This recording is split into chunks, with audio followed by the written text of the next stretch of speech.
Observing married couples of all ages sparks curiosity about their origin stories. Spouses encounter each other in various ways, some within familiar social circles, like through friends, family events, or shared activities, or even through unexpected circumstances. This interview with the News Agency of Nigeria delves into individuals' narratives about how they met their partners and the journey from that initial meeting to forming a relationship and eventually getting married. For a Yoruba man, I was almost getting late to get married because of school. I think I finished my master's program at the age of close to 40 or maybe after 40, kind of. My parents, my family, mountain pressures. So I went on a prayer feast. Actually, went on a mountain, you know, and I was promised that I will meet my wife very, very soon. Okay, so that Monday morning, that people Monday morning, I was living in Moshi. Came out of my house. There's an amala joint near my house. Usually, before I go to the office, I eat amala in that place. So I was eating my amala when this pretty young lady walked in and sat down, bought rice. She sat opposite me. I was eating my amala with one bottle of Coke, and something in her struck me, and I asked them to give her Coke. That time they call it solo Coke, small bottle like this. They give her a bottle. That's the beginning of the story. That's why I met my wife. That's why I married my wife. One thing led to another. We started talking. Our office apparently was not too far away from my house. So I was working in an accounting firm, and so I started visiting. And before you know it, we clicked, and the bell was rung. I walked out through the aisle. So when I tell people that I met my wife in a restaurant, usually people look at me and say, "Why would you admit that?" I said, "Why not?"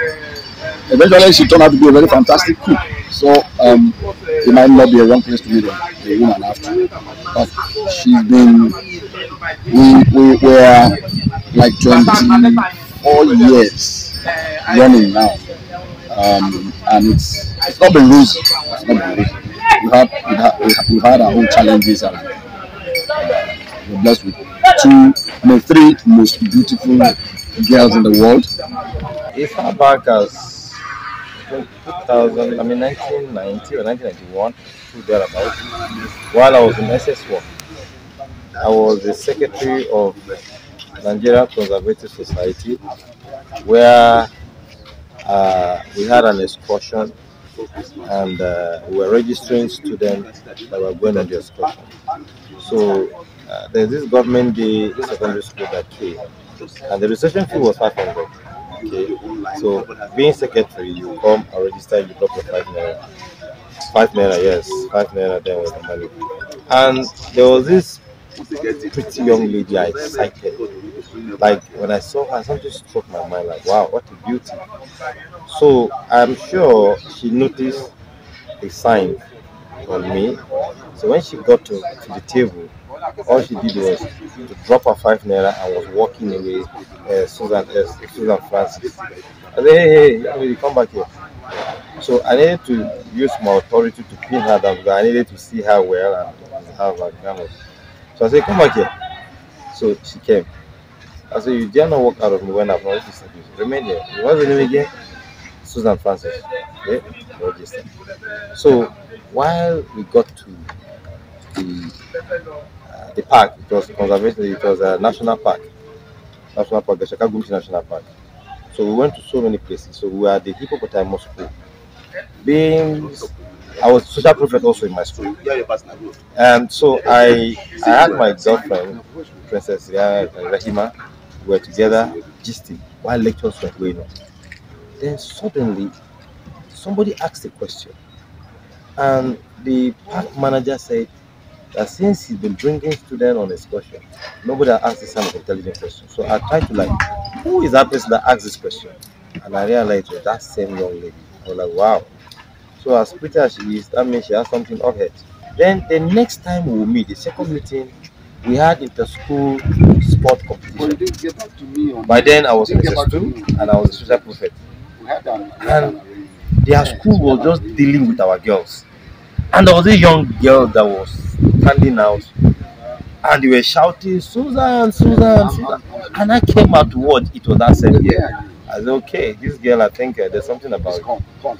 Then the third time I'll meet her again was at my friend's elder brother's wedding.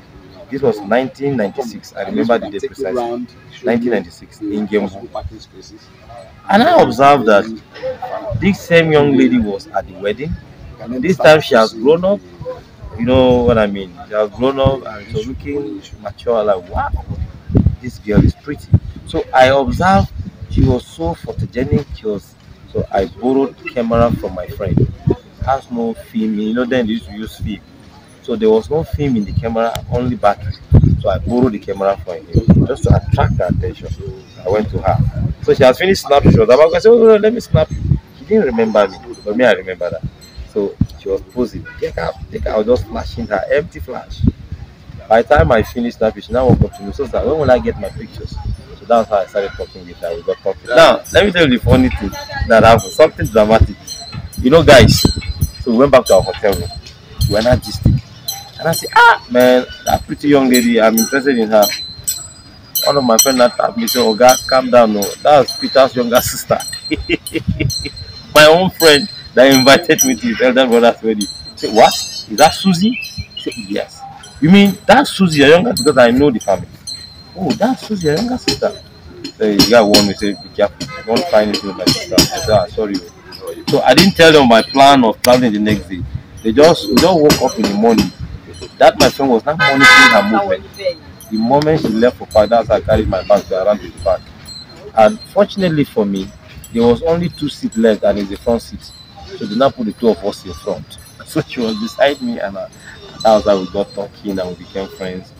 Now the rest history. From there I kept close contact. Eventually it got to where we are today. She's my wife and mother of my children. Blessed marriage, 2 wonderful kids, a girl and a boy, Emanuela and Ethan. And all I can tell you, we are blessed. It was a divine connection because since we got married, I can't say it has been bed of roses or true, but we've never had any issue that we invited a third party to come and settle. Basically, we started talking in 2012 through a mutual friend. So he got my number through a mutual friend, though she's late now. May God rest her. So we started talking in 2012. Not regular conversations though, just once in a while. To cut the long story short, we met in 2022. That's about 10 years interval. So we met 2022 in April. That was just like a few days to my birthday. So that was how we met. And then my first impression about him, the first time we saw last year, I got this feeling that he's calm and introverted. He doesn't talk too much, but on the other side of it, I'm the extrovert. You know, Kel talks, not the drama queen though. So that was how it all started. We went on dates, and so even prior to seeing, like I said earlier, we've been talking on the phone, but it wasn't really deep conversations, not regular, not deep. So just hi, hello thing, just to check up on you. So we're just busy with our academics and career. But we eventually saw in April 2022, and then we started dating officially in May. And then fast forward to December 2022, we had our introduction, and then August 2023, we got married. So that was how it started, basically. And we're forever to go by God's grace.